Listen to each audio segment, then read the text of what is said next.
Una domanda di grazia per Massimo Zen, l'ex guardia giurata condannata a 9 anni e 6 mesi per la morte a Vedelago nel 2017 del giostraio Manuel Maior, era già stata presentata lo scorso anno dallo stesso Zen con un'istruttoria predisposta dall'avvocato padovano Alberto Berardi, ma in estate era arrivata dal Quirinale la comunicazione che il Presidente della Repubblica, Sergio Mattarella, non aveva ritenuto di accogliere l'istanza.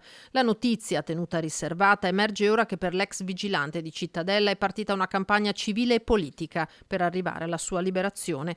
Il 54enne, nell'aprile di 8 anni fa, aveva esploso un colpo verso l'auto con cui a Vedelago una banda dedita ai colpi ai bancomat stava fuggendo nell'intento di fermare i banditi. Manuel Maior venne ferito a morte. Zen, nel 2023, venne condannato in via definitiva a 9 anni e 6 mesi, pena che sta scontando nel carcere di Verona.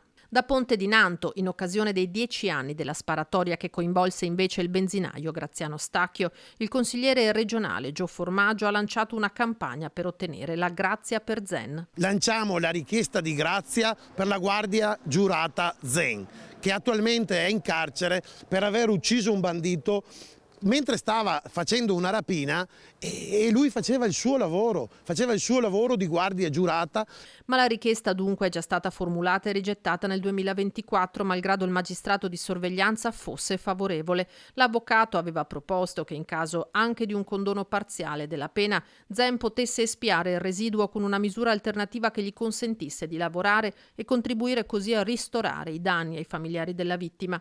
Per ora il 54enne, che ha scontato poco meno di un quarto della pena, rimane in cella. Solo tra 1 anno e mezzo potrà accedere ai primi benefici carcerari.